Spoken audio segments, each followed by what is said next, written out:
Alright, I'm back with part 3 of this Q&A. I feel like Jason Blaha now. Parts 1 and 2 will be linked on the screen or in the description box. In case you missed them, go back and watch them. Questions are coming from this same thread. There was a lot of them, so we're going to jump right into them. When did you realize that lifting, fitness, bodybuilding was your passion, and how? Probably in 2011 when I lost weight. I was always overweight as a kid, and I decided it was time to make a change, and I filmed my first YouTube video. And I watched everyone else on YouTube, you know, your Nick Wrights, your Jared Barthels, when they were some of the only fitness YouTubers around that were bigger in the game. And it wasn't a whole community back then. So I decided, why not share my passion? I have a story to tell. And when I started seeing people subscribe to my channel, like the videos, leave positive comments saying how I was inspiring to them and motivating them, that motivated me to just keep going with it. And as the numbers grew and as I continued to progress, it just became a passion of mine, something that I truly fell in love with. So it's just, you know, a journey where I came from, that reflection of how I started and where I am today. That's motivating for me and became a passion of mine. Will you ever come to India? I have nothing against going to India. I probably can't afford a flight to India, but if there's a reason to go there and someone's paying for it, sure, I'll go to India. What's your favorite body part to train?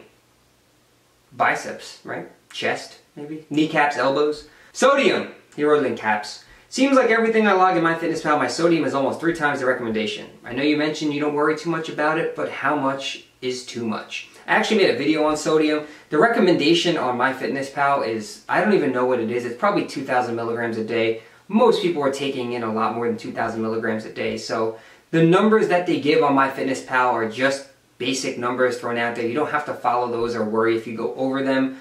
But check out my video on sodium. Keep things consistent. If you're healthy and you have no medical issues, sodium shouldn't be a problem. Drink your water, balance it with potassium.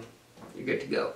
When you first started your fitness journey, I remember you posting a video about how you lost weight too fast and had excess skin around your midsection. How long did it take for you to have everything tightened back up? I made a video talking about the truth about loose skin, and to be honest, I still have some. It sucks. For some people, it doesn't tighten up completely. It depends how much weight you lost. It has to do with genetics, how elastic your skin is. It can take years for some people. Some people need to have surgery in order to get their loose skin removed. But for me, I mean, mine really wasn't too bad. And I still have it to this day. You know, there's still loose skin on my lower stomach.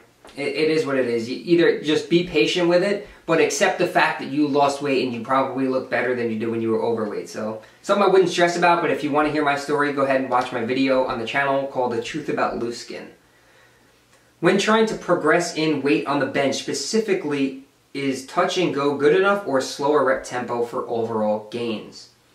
If you're trying to progress, I would, you know, follow a bench press focused program. So, there are plenty of them out there that are geared towards increasing your bench press.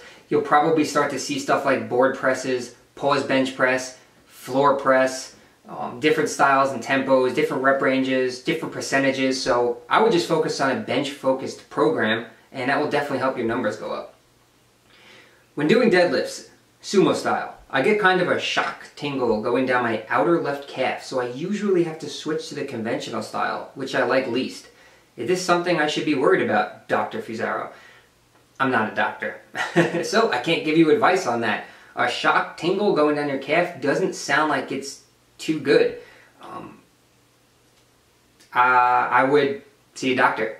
I mean, even if you go to conventional and you feel less pain doing so, there could still be something wrong. So go get that checked out. I don't want to give you any advice that can potentially hurt you, so definitely something getting looked at. Considering your injury, how do you know when to stop pushing yourself? Is this something you and Coach Jason talk about on a frequent basis? Fellow TSG member checking in. Strength Guys athlete, what's going on, Kevin? Or is it based off RPE and feel? Well, being that I go to a physical therapist and chiropractor, we kind of work like a stoplight. Green means go. If I'm feeling good, if there's no pain at all, I go ahead. Yellow, if there's something that I'm kind of sketched out about, or I just don't think it's the right movement, or it's putting me into lumbar flexion and could potentially be something that would cause an injury, I kind of slow down on that. And red, obviously if there's any pain, I just don't work through it. You just don't do that exercise. So I've gotten a pretty good feel for it. Working with Jason has helped me out tremendously, and you kind of learn your body over time just by doing certain things. So I'm not being stupid about anything, but yeah, it's kind of just a day-to-day basis depending on how I feel. Thoughts on Bostin Lloyd's rant on if it fits your macros? 3 cc's, 3 cc's, 3 cc's, 3 cc's. What are your thoughts on pro hormones? Are they just a waste of money? What supplements do you use during a cut? I supplement hard work and nutrition.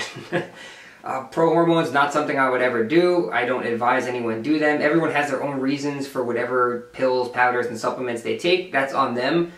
For me, during a cut, I go in a calorie deficit. There's no special supplements that are going to... Sure, there are.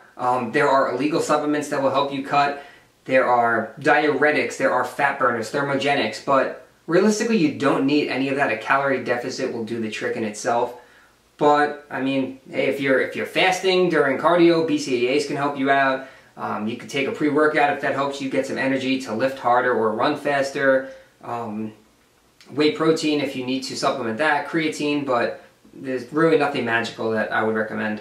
What's your opinion on weight belts? Many people swear by them, yet others claim they supplement a weak core. I've actually done a video on the channel talking about should you use a weightlifting belt, and I wouldn't say they supplement a weak core. They're not supposed to be used in place of a weak core, so they're not a clutch, but they will have their added benefits. They will help you lift more weight. They will provide a bit more stability. They will allow you to create intra-abdominal pressure, so you're doing a Valsalva maneuver, breathing into your stomach and bracing against that belt so it keeps you a little bit tighter. But they're by no means something that you should rely on with shitty form. So a lot of people have shitty form and they think with a belt on, everything's going to be fine. I've seen people get injured with a belt on with shitty form. So it doesn't supplement shitty form at all, but it can have some added benefit.